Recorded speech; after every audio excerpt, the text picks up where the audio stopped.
a biblical perspective on life, culture and current events. This is 2020 on Vision.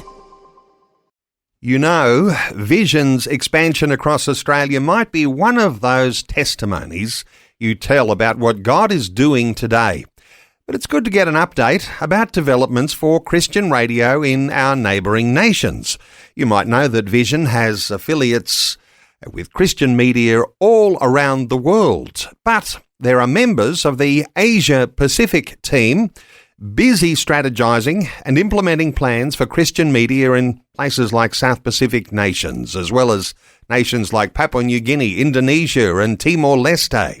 Grant Kennedy's joining us. He's Projects Manager for UCB Asia Pacific, building substance into the outfits from PNG in the north to South Pacific nations like Solomon Islands, Fiji and Vanuatu. Grant, special welcome back to 2020. Thanks, Neil. Great to be here. Grant, you know, you and I have a chat every now and then, and you share a few stories with me. Yes. It's not always easy doing what you do. Right now, is the glass half full or is the glass half empty? I've got to find the glass, I think. I think that's the problem I've got. Look, it depends how you look at things. I was over in Vanuatu in March, and you could say I failed because I went over there with the specific of trying to get 2 stations on air. And whilst I sort of got them on air, they're not operating perfectly. So you could say I failed. But then you could also say I succeeded because I achieved more in 7 days than had been achieved in the last 7 years. So is that half full or is that half empty? Which one is it? I'm gonna lean to half full. Okay, we'll go half full. Because 7 days achieving what hadn't been done for a previous 7 years. I think that's a half full. I think we'll take that. But we'll take that one. But it's not all perfect. No, it's not. Sometimes we think about island time, and we have our Aussie sort of culture, and this is how we work. Not every nation, not every people group works the same way. You're working across a whole bunch of people groups. Not always easy. No, not always easy. Go back to Vanuatu when I was there. We had one of the local pastors who wanted to come with us up to the broadcast site where we were going to work with some technicians who were going to meet us there at 8 o'clock in the morning to do technician-y things and install the station, help us install the station. Well, unfortunately, the local pastor who wanted to come with us got delayed and then got delayed further and eventually didn't come with us. So we were late getting up to the transmission site, and the technicians had left because we were late. So you're the ones working on the island time. They're all saying, what about these Aussies? They never turn up on time. Well, technical issues when you're dealing with, South Pacific Islands. Mm-hmm. It's not as easy as wandering down to the local electrician or, different supply stores. You've got to have everything with you when you're ready to install a station or transmitter? Absolutely. We carry a full set of tools. It's called my Leatherman or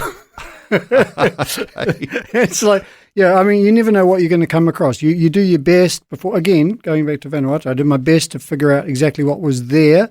I was told there was an antenna up the pole and that there was a cable that was going into the wrong building. I just need to take it out of the wrong building, put it in the new building, plug in the new transmitter because the transmitter had been exposed to a cyclone and was therefore most likely not working. And so all I would need to do is move the cable, plug in this new transmitter, Bob's your uncle, Fanny's your aunt. Okay. And the reality was there wasn't an antenna at the top of the mast. There wasn't a cable, but I did have my transmitter. But it's like, okay, now what do we do? I didn't have 50 metres or 100 metres of the cables. You are the problem solver on the ground, and this is why we send you to do these jobs, because you're the one who's going to be able to work out what to do when everything seems to go wrong. But, you mentioned cyclones, just the tropical conditions on some of these South Pacific islands, that's got its own challenges. Mm-hmm. You are working cross-culture, and there's always need for someone who wants to really grab a hold of the baton and run with the mission and the vision for getting those sorts of stations up. You're working with teams, and that's in itself, I guess, is a process in development. It's a long process, and it can be quite frustrating because all our projects come down to one or two people. Getting that right person who's got the enthusiasm, the keenness, and the ability and a bit of chutzpah to get up there and make things happen. The default often is to stop, and we need people whose default is to go, and that becomes challenging. But then it's not only just the local person's fault, because like in Fiji at the moment, we've been promised that our long-awaited FM license application should be processed within 2 weeks. Now, this has been going on for over 2 years. Okay, 2 weeks, 2 years. So, I mean, I think, we might be able to sense a little bit of frustration in the way that you deliver that sort of update. But, there's a certain sense in which perseverance is going to be important doing this, because you're working in a missional sense, and things don't always work super efficiently like you might think they do. It's not like clockwork and one thing just fits into another. There's a lot of planets that need to align to make something happen in island nations. Correct, and also you've got to work within their parameters and their grace. So again, with Fiji, it's not. We have a manager on site that we've been helping to fund, Vision has been helping to fund, because all our funding comes through Vision. That's an important thing that your audience needs to know, that they're actually providing this service. So we've got a manager there who's been employed, and he's trying his best to get this, but the government has been going through a process of looking at how they allocate frequencies, and this process has just been going on and on and on, and they haven't allocated any new frequencies while the process has been going on, and we've just been caught up in that. So there's no amount of, you can't jump up and down and stamp your feet and yell and scream. It doesn't do anything, because it's a process that's just got to happen. Glad to hear you've got this level of perseverance and patience. But for listeners, when you hear this is going on, you know that it's a point for prayer. You need some divine breakthroughs, and there are some good things happening too. I wanted to get the good things as well. Good things. Good things like there's some possibilities for new operation in West Papua. Oftentimes, think of the north, Papua New Guinea, well, to the west there, and they've had all sorts of, unrest and things like that. But what's the possibilities for West Papua? Well, there's actually Christian radio stations established in West Papua already, and obviously they are struggling for resources. And now you may know that on Vision's board and on UCB Asia Pacific's board, there's a gentleman by the name of Dr. Graham McLennan.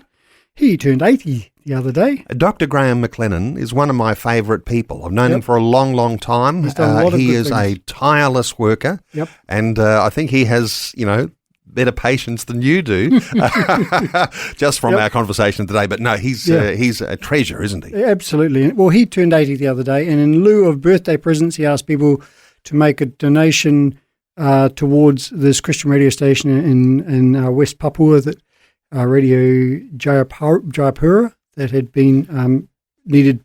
It's got its frequency allocation or renewal to be paid, as well as to upgrade some gear. Anyway, so he did that, and over $1,200 was raised, which we've been able to pass on to them to be able to help with their broadcast licensing and equipment upgrades for their station. And there might be some listeners who think I might like to add to that. Hey, let's talk about the word for today. Yes. This has been an area of your expertise that has gone on for decades now, and you're really great at it. But when you're doing the word for today for South Pacific Island nations and up into Papua New Guinea and other nations as well, I think you do an annual, like it's a year-long word for today, not just something that expires every 3 months. That's correct. But that's got its own challenges as well, hasn't it? It has its challenges, but it's one of the big opportunities to excel that we face is the logistics of getting it not only to Vanuatu and Solomon Islands, Samoa, Tonga, all those places, but also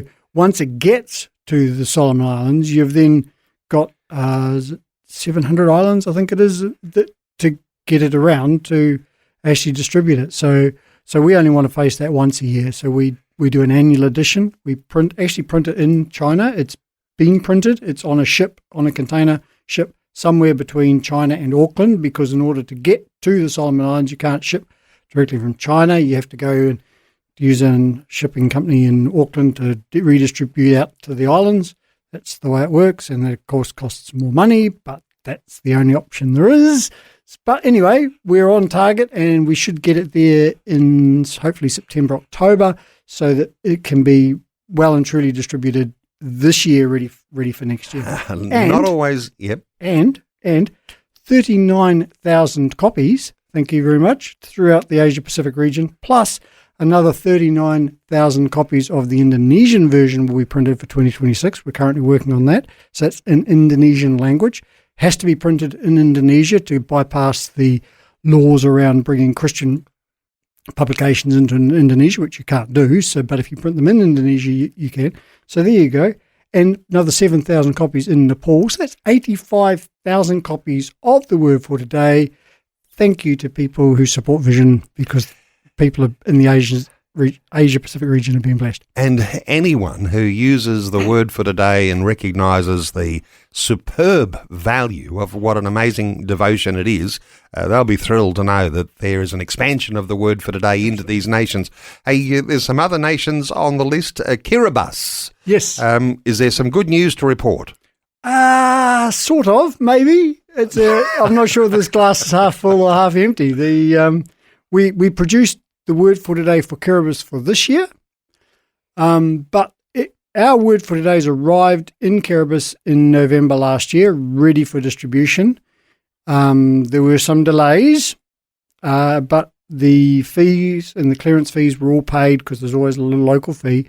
It all got paid in February of this year, but the books still haven't been released to the people of Kiribati because the Customs Department mixed up our books with a gift of a book from Hope International, which was the Book of Hope, which came out of America.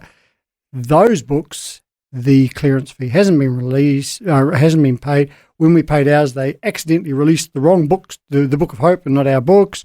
They won't release our books until the Book of Hope's released. Oh my goodness me! It's just a mess, and I can't fix that one. Okay. I really can't. We are sharing your frustrations and honouring and appreciating your attention to the detail and just at the coalface, making it all happen. Last one, Fiji. Is there something special happening there? We've got. We talked about the license. So the big thing is the license that's coming up, and we've been working on getting a local broadcast license for the last 2 years, and we've recently heard, like last week, we heard that it was going to be 2 weeks away. So by the time next week comes, maybe we'll have a license. I'm not holding my breath, because I would have expired a long time ago if I had started doing that. But we're praying that, yes, indeed, this time it will be the Fiji license will actually come through, and we'll be able to get Life FM on air in Fiji. Now, Life FM is broadcasting already on our website, or on the Life FM Fiji website, which is lifefmfiji.org, and within our app, which you need to search for UCB Asia Pacific in the App Store to get. But so there's we have 8 streams coming out of our building here, which are providing online content or online versions of the stations for Vanuatu, Solomon Islands, Fiji, etc., etc. But the local FM station, that's the license we're still trying to get, and maybe in 2 weeks. Let's just pray. All right. Well, we'll look forward to some good news, and maybe we'll have to have you back then to celebrate if there's some good news. Hey, thanks so much, Grant, for sharing the frustrations, and we're really proud of you that you're actually on the front line of it all, and bearing up under some of that need for extra patience, extra grace. Sometimes we talk about extra grace required. Yes. Grant Kennedy, Projects Manager for UCB Asia Pacific. And to connect with Grant, or to support the work more specifically of UCB Asia Pacific, ucbasiapacific.org is the website. And for every listener who's ever made a donation to Vision, you are also a part of what's been going on with this expansion. Yes. I often say it's the overflow from Australia's shores into those surrounding nations, and a wonderful work that is being done. But Grant, thank you for sharing the frustrations. It's ucbasiapacific.org. Grant Kennedy, thanks for being with us on 2020. Thank you, Neil. Thank you very much. Thanks for taking time to listen to this audio on demand from Vision Christian Media. To find out more about us, go to vision.org.au.